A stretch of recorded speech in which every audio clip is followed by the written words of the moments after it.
Hi, Misha here, and I thought we would stick with Clone War Fighters a little bit longer and check out the V-19 Torrent from early in the war and the V-Wing from relatively late in the war. Both Republic Starfighters, both introduced with the new, well, with the prequels, not new now, 20 years old. And both, I had no idea what they looked like until I picked up these little model toy ship things. And with that, we'll just get into the Torrent here. The Torrent Fighter here was developed by Slane and Corporal just before the Clone Wars kicked off. Keep in mind, Kamino had been building the clone army for a decade. And this craft was pretty hastily created and put into production to give the clones something to run escort alongside their LAAT gunship and cargo ships. Keep in mind the Republic was very ill-equipped for combat in 22 BBY. But it's a very interesting ship here. The production credited the real-world Vought F4U as inspiration for this. I guess I kind of see it. I have done a couple of videos on the F4U, so if you like real-world craft, that might be of interest. This obviously could fold up for landing, and it was designed to be a VTOL craft, vertical takeoff and landing, and later it would be adapted to work from carriers, cruisers. But keep in mind, again, the Republic really didn't have any fighter carriers at this time. So, yeah, it has these folding wings here. This is kind of the cruise position with them horizontal. Call it fuel efficient.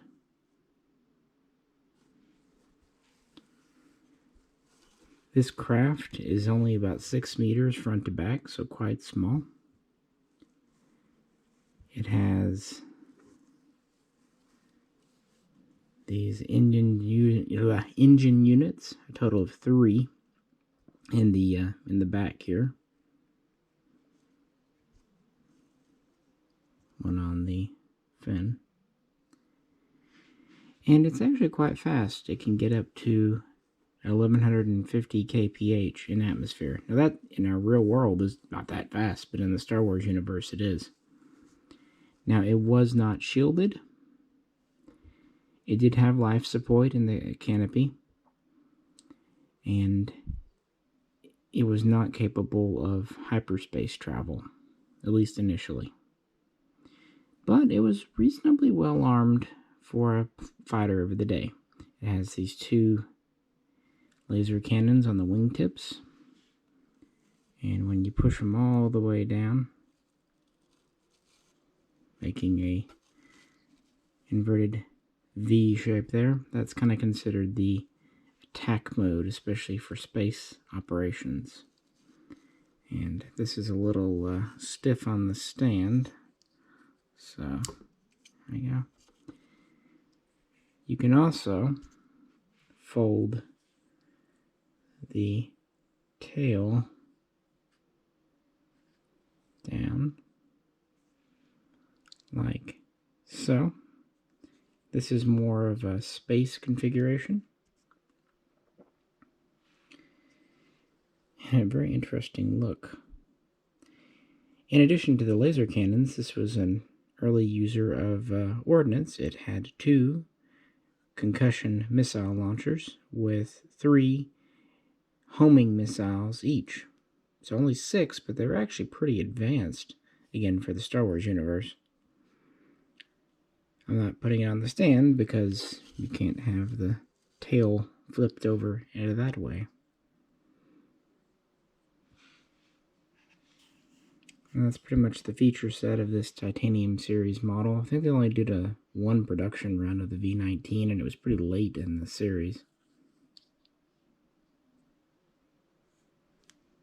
We can move the tail to a kind of a middle position too. One might say it could help with the vertical takeoff and landing there. And it looks pretty good in the upright. Kind of reminds me of the Imperial shuttle a bit, the way the wings are and everything. Don't know. Anywho, these had their combat debut at the same time as the Grand Army of the Republic at the Battle of Geonosis, 22 BBY. These were kind of pre-production, early production models, and they were with the few clones that have been trained to operate them. But they were there to defend against Vulture Droid attacking the dropships, the gunships, delivering clones and little green Jedi to the surface. And once that battle was over, they were ordered into full-scale production. But the problem wasn't so much the fighter itself, but training. Apparently, it's not the easiest one to fly, to operate, and it took time in kind of finding the clones with the best aptitude to get them up to speed with it. So it was a little difficult to fly. It was very agile, maneuverable, but with all the folding this and that, much like the real-world Osprey, it could be a little tricky. And it must be said that with everything splayed out like this, it had a relatively big profile considering how small of a ship it really was. Nevertheless, this is what the Republic made do with in the first year of the Clone Wars. In the second year, these would be used from a modified acclimator cruiser. The acclimator could carry 156 of these, and that would be really their big en masse combat debut. Also around that time, the Z-95 was coming available in big numbers, large enough numbers, and that did let a few V-19s get pulled out of the primary air superiority, space superiority role, and kind of put to a secondary escort support role. Also, the ARC 170, when it came around, would kind of replace some of the use of these. But they were still around. At the end of the war, for example, they were there at Kashyyyk, the Wookiee planet, at the end in 19 BBY. And while the orders for them stopped by the end of the Clone War, they did serve in the Empire briefly. They were around for 2 or 3 years, with their last major engagement about 17 BBY, by which time most of them were just worn out or scrapped. A few of them were sold into planetary security. Now, these were meant to be short range. They had short range sensors. They had a few days worth of consumables for the pilots on board. But again, they didn't have hyperspace travel.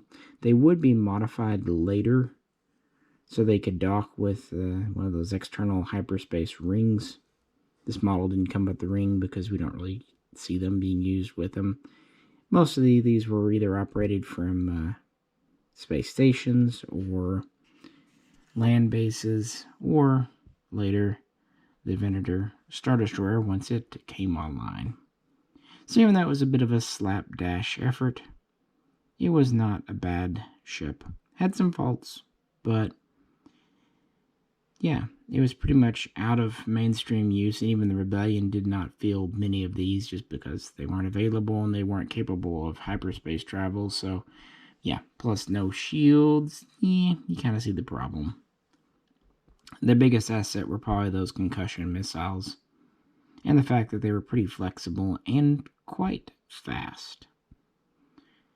It's also worth pointing out there is one starfighter that this would influence later. The company, or the successor to it, some of the same people would be involved in designing the B-Wing a couple of decades later. And I think with all the foldy, spinny movie bits on the B-Wing, you can kind of see how, yeah, they do kind of relate. I never thought about it until I read that, but it plugs in perfectly. And that's kind of what I was saying about in the X95, the Z95 and the ARC 170 video. While they're very different looking starships, they fit in really well with the original trilogy ships. And this does too. If you look at it, it fits in nicely. Has a little bit of A-wing going on with the central piece with kind of the blocky front and the small canopy. But then the wings are very B-wing-like, especially kind of the angles and shapes up here. I was very happy to get this one because they're not really available, and I was able to find one that was new in packaging, which I promptly opened up because that's the one thing. I will not keep them in package because when you're blind, that's really boring. But, yeah, I like to enjoy my stuff. It's not the heaviest in the world because it is pretty slim. And the wings are plastic. The centerpiece is metal. We have this canopy here. And that's about it. What about the other V? The Alpha 3 Nimbus class, part of Kuwat's Delta series of fighters,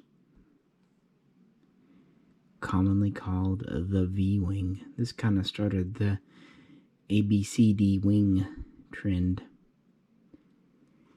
And this was quite possibly the best starfighter of the Clone Wars. At least maybe the best dogfighter.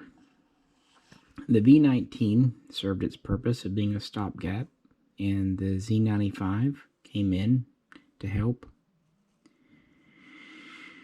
But it was a pre-war design. This was designed during the war to kind of exploit Kuwat's theory that speed, agility were the best defense. So it has folding wings, or S-foils, just like the other. That'll take me a second here.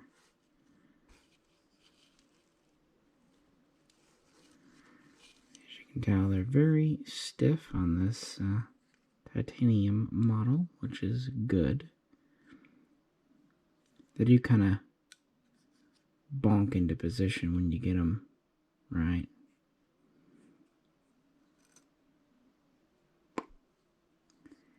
Of course, that was to allow many to be on cruisers. At this time, the Venator Star Destroyer is in use. It could carry 192 of these, thanks to the compact size.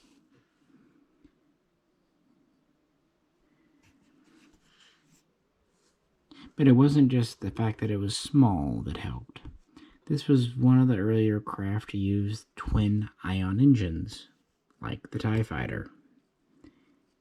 These gave very good speed, up to 1,450 kph in atmosphere. Very good durability, dependability.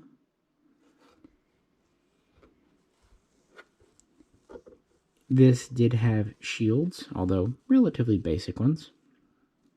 On the other hand, it did not have life support. The pilot would wear a suit. It also only had about 15 to 24 hours worth of consumables, so less than the V-19, but again more like the TIE. For offense, its primary were 2 dual rapid-fire laser cannons,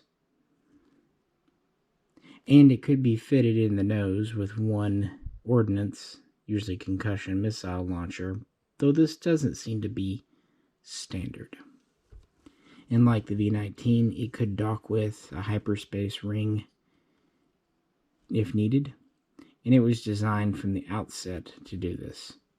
To that end, it also had a space for an astromech droid, a Q7 series, and it could store up to 10 jumps. So that was something that was considered. Typically, Venators would carry rings for these to deploy when necessary.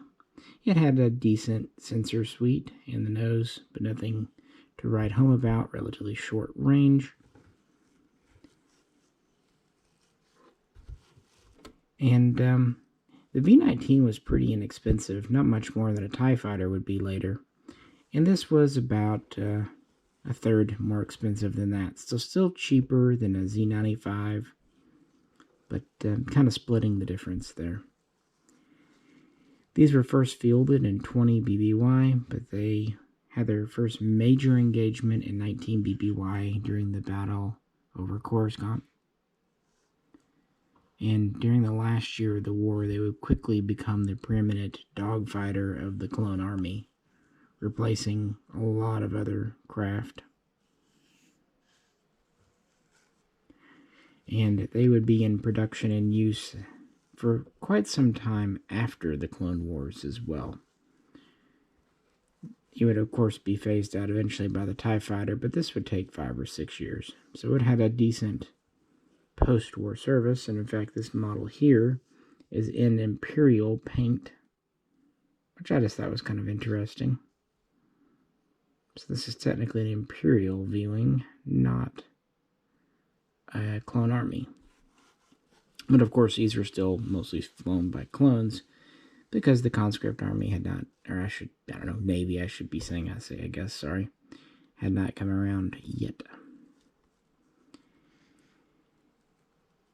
And again, this was just designed to give the clones a small fighter. They had the ARC 170 and for Revenge of the Sith, and this was to give them something a little smaller and more agile.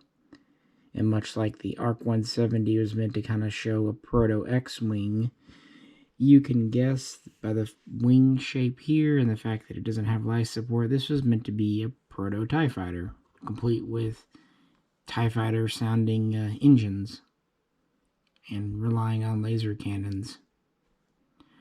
Although there is a little bit of A-wing going on with the front, kind of the shape to it and the canopy. So you see a few hints there. And again, this was part of the Delta series, which also included the Delta 7 Ether Sprite, the Jedi Starfighter, and the ETA-2, the Actus Interceptor, often used by the Jedi, but also by the clones. So this wasn't a lineage, and that was back when Kuat was doing Starfighters. During the Empire, they would pretty much just do capital ships. The Rebellion would also use quite a few of these early on as they could get them. They were durable and dependable and easier to train to use than the V-19. Just an overall more refined design, but less endurance, therefore less range, and doesn't have the ordnance launchers like the V-19.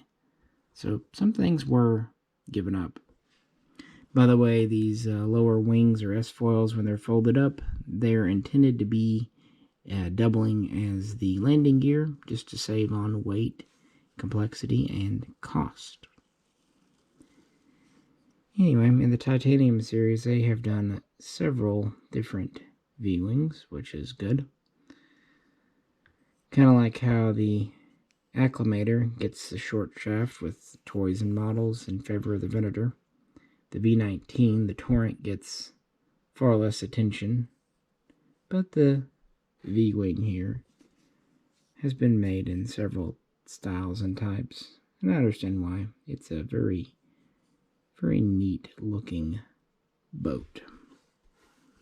And kind of rounded out the fighters that they used during the Clone Wars. So what do you think? Originally, I was going to do a video on variants of the TIE Fighters, but I really just wanted to talk about these. They're really among my favorites. Some people really don't like the look of the V-19, and I understand that it is definitely kind of an acquired taste. But I really especially like the wing, the S-foil layout. And it's just uncommon. It's a neat model, though, and like I said, if it's a little light, it's actually pretty good size, bigger than you would think, because of just how spread out it is.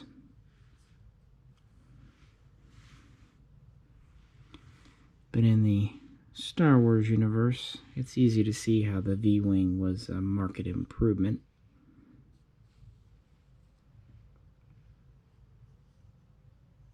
Much smaller profile, more conducive to operating from Star Destroyers or other capital ships.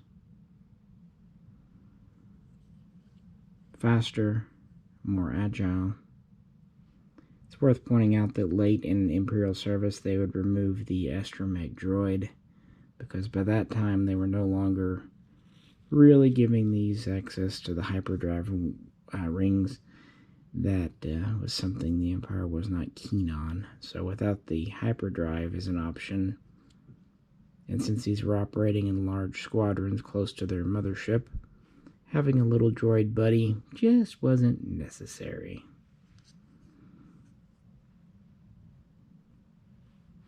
Definitely, I think, a neat looking ship.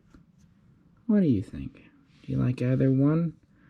Or do you prefer more of the INCOM look, the X-Wing look?